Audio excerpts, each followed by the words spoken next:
Hello and welcome to Smart Classes. Today we'll be taking up the environment and disaster management current affairs of the previous week. That is from October 6, 2020 to November 1st, 2020. So let's get into the topic. The first and the most important topic is Center promises a law to check the stubble. Actually, it not only promised the law, in the same week, Center has come up with a law to check the stubble. So, important things you need to know here is what is stubble and why does the center have to come up with a law uh, to check the stubble and why the stubble should be checked up and what is the law. So, there are four important things. What is stubble? Law. Why and what? So, we'll be knowing the answers to these questions by the end of this session. So, first thing, Center has informed Supreme Court it is bringing in the law for tackling air pollution and stubble burning. So basically, air pollution and stubble burning are related to each other. What is stubble burning? Stubble is nothing but leftover from the wheat or paddy fields. What happens is the time between Kharif and Rabi period is very less. Kharif ends in September and Rabi starts in October. So the time between both of them is very less. When you harvest your crop, there is the waste remaining in the fields. This waste is known as stubble, and this stubble is traditionally cleared by burning. Burning this stubble creates air pollution, which is affecting the air quality of Haryana, Punjab, and most importantly, Delhi NCR region. So, law for checking the stubble is really important. So, Center said to the Supreme Court that it is coming up with a law, and it has come up with a law. Second thing, stubble burn, as I already told you, stubble burning is widely prevalent crop residue management technique. That, as I told you, crop residue can be managed by burning it. That is, it disappears by burning. It is both faster and cheaper method. Yeah, it is cheaper because you don't need high technology equipment, etc. The steps taken by the government to check the stubble burning were mechanized harvesting, appointment of nodal officers, and fines. Fines have been levied on the farmers who are burning the stubble, subsidies, and incentives. Even after taking all these steps, stubble burning is still prevalent because mechanized harvesting, which is given here, is really costly. So the government come come up in front, and they have told that mechanized harvesting is subsidized and the farmers will get incentives for going for mechanized harvesting and not burning the stubble. Appointment of nodal officers, that is, the government has appointed nodal officers to check the stubble burning, and fines are also being levied on the farmers. So, as I told you, subsidies and incentives are given for the farmers who are not burning the stubble. And next, initially, because even after following these many steps, stubble burning is not controlled. So basically, Supreme Court came in between and it has appointed Environment Pollution Prevention and Control Act. This is a temporary body which is levied when the environment pollution and the stubble burning goes out of hand or it exceeds the limit to implement graded response action plan. That is when the air pollution or air quality deteriorates, then this EPCA implements graded response action plan to control the air pollution in Delhi NCR region. It does not have authority over Punjab and Haryana. So, what Supreme Court has done is it has appointed a one-man committee has been constituted under Justice Madan V. Lokhand. So, basically, this one-man committee has taken up some student volunteers who together tried to check the stubble.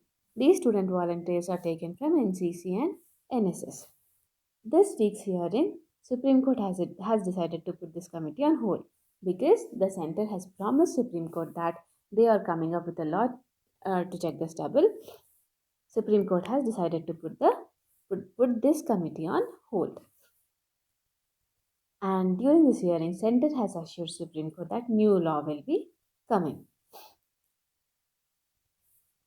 And then finally, after center assuring the Supreme Court, it has come up with a commission to tackle the NCR pollution. So once center has come up with a commission to tackle the NCR pollution, it has also dissolved the EPCA, which was constituted by Supreme Court to implement GRAP, Graded Response Action Plan. So all this is been dissolved. Commission for Air Quality Management in NCR and adjoining areas has been constituted. As the name says, this not only covers Delhi but also covers any other area including Punjab and Haryana where stubble is extensively burnt. So these areas can also be controlled using this commission. What are the functions of the commission and what is the composition of the commission? What commission basically does is it coordinates with states to enforce measures and restrictions. So basically, it comes into touch with the state government and looks into the measures and restrictions it has put on the farmers. And it also gives suggestions on what action is to be taken by the state government on the farmers who burn the stubble. Composition of this composition of this commission is 6 members, and these members are drawn from ministries and concerned state government. That is, if you are working in a Punjab state, then members are taken from the state government and also from different ministries. And the chair of the commission is either former or current Secretary of Government of India or Chief Secretary of State. As you already know, there are pollution CPCB and SPCB, that is Central Pollution Control Board and State Pollution Control Board. These boards still exist, but this new commission, which also performs almost the same action, comes can interfere with the work of the CPCB and SPCB. In case of air pollution, this new commission gets the hold. That is, whatever new commission says should be implemented in case of air pollution, and but in case of the other pollution, other kinds of pollution or other kinds of environment protection activities, whatever CPCB and SPCB says is the final. In case of clash between pollution control boards and the new commission, the later prevails only in case of air pollution, not in the case of the other pollutions. Main objective of this commission is strict enforcement at ground level, because as long as any law is not enforced in the ground level, the law is never effective. So to effectively utilize the guidelines made or the laws made, ground level implementation is the most important thing. That's it about NCR, air pollution and stubble burning, because it's the main issue going on right now. There's a lot of air pollution in Delhi. And then coming to time for Spawn Cities mission in India. What is Spawn Cities? This is one thing. And why Spawn Cities are required in India? As you already know, there have been floods in Chennai recently, and also in Hyderabad very recently. That is on 5th October 15th October 2020. What happened in Chennai was because of extensive road laying and buildings, the catchment area in these cities is being closed, and the roads does not allow water to get into the ground. So this water retains on the land and creates floods in all these important cities. We, as we have seen, we have also seen floods in Mumbai. So these three cities have been affected till now because of the high population and laying of roads everywhere and building buildings everywhere. There's no land where the water can seep in. So for that, we definitely need sponge cities. What does sponge do? It absorbs all the water. We want our cities to absorb all the water and the floods to stop. Why this has happened? Why the floods have increased? Why are roads laid everywhere? This is because massive and unplanned urbanization, which resulted in the influx of population. That is, people started coming to the cities for employment, facilities, etc., reasons. So, these cities have exploded with lot of population recently. But the drainage system and everything was constructed before the population came to the city, which resulted in destruction both on economic front and loss of life. Major reason is due to antiquated infrastructure. What is antiquated infrastructure? Infrastructure which is built before a long time ago and the population of the city has increased after this period. One of the important thing in case of Hyderabad, because Hyderabad floods are the most recent ones, we'll discuss about the Hyderabad thing, Hyderabad floods. So basically, drainage system of Hyderabad was developed in 1920s during Nizam's period. So after 1920s, the population of Hyderabad has increased almost 50 to 60 times. So basically, drainage system of Hyderabad is not sufficient for the increase in population and for the explosion. Expansion of cities should lead to consummate increase in the drainage system. Yeah, drainage system has also expanded and increased, but with respect to the requirements of the people. But the system exclusively which is not increased more than the requirement. That is, the consummate increase in the drainage system is really important for the water to seep in. And most importantly, roads does not allow water to get into the earth. So the concept of sponge cities come in here. These roads which does not allow water to get into the earth are made up of can be made up of natural substances which can absorb water. This concept is known as sponge cities. This can reduce the reduction in floods. This can okay. This plan can reduce the reduction in floods, and at the same time, as the roads become permeable, they absorb all the water, and they are made up of natural materials, so they're not harmful to the water, and the water does not get polluted. But there is one more important risk in having the sponge cities or the roads which have permeability, because if an oil tank spills on the road, then the oil gets absorbed in the road and the groundwater gets polluted. So if we have permeable roads, then the oil tank spills should be avoided, or the oil tanks should not be allowed on these permeable roads. They should be allowed on the normal roads. And coming to the next important news, India is much safer against tsunami. INCOI's director has said.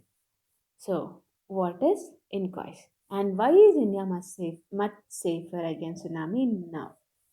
So basically, INCOIS is nothing but Indian National Center for Ocean Information System. So this this organization works in detecting tsunamis under the ocean or under the earth. So basically, they have come up with a state of art to tsunami early warning system. It, it can detect earthquakes as early as possible, and as soon as it detects the earthquake within 10 to 20 minutes, it can give a tsunami warning, which is really important for the people to vacate or for knowing the intensity of the tsunami so that they can vacate the area and go to a much safer places. So, INCOI's director has proudly said that India now has the capacity to detect the tsunami earlier, and people can be taken into protection before tsunami affects the lives and economies of the people. What are the other functions of INCOIS? That is Indian National Center for Ocean Information System. Identifying potential fishing zones is one of the uh, thing INCOIS does. It basically helps the fishermen for their livelihood. It has also come up with indigenous national navigational satellite communication system, which is known as SAVIC, under the Ministry of Earth Sciences, and it has also partnered with ISRO and Airport Authority of India to develop a satellite-based message broadcasting services. So using NAVIC, any disturbances in the environment can be detected as early as possible. Navigational satellite communication system. This inquest director has previously worked in Intergovernmental Oceanic Commission, which is a body of UNESCO. I just wanted to tell a few words about this body because maybe you can come across this thing in any of the competitive exams or UPSC only. So IOC, we'll call it IOC. IOC is the only UN body specialized in ocean sciences and services. This is the only UN body which deals with ocean services and services. First met in Paris at UNESCO headquarters from 19 to 27th October 1967. The objectives of this body are healthy ocean ecosystems and sustained ecosystem services, effective early warning systems and preparedness for tsunamis and other ocean related hazards, increased resiliency to climate change and variability and enhanced safety, efficiency and effectiveness of ocean based activities through scientifically founded services, adaptation and mitigation strategies, enhanced knowledge of emerging ocean science issue. So these are the basic functions of the Intergovernmental Oceanic Commission, which is a body of UNESCO, and I already said you, it is the only body which deals with the ocean science and services, and it first met in 19 to 21st October, 27th October in 1961. So these are the three important topics for this week in environment. Tomorrow we'll take up Indian polity, current affairs for the previous week. Thank you so much for listening.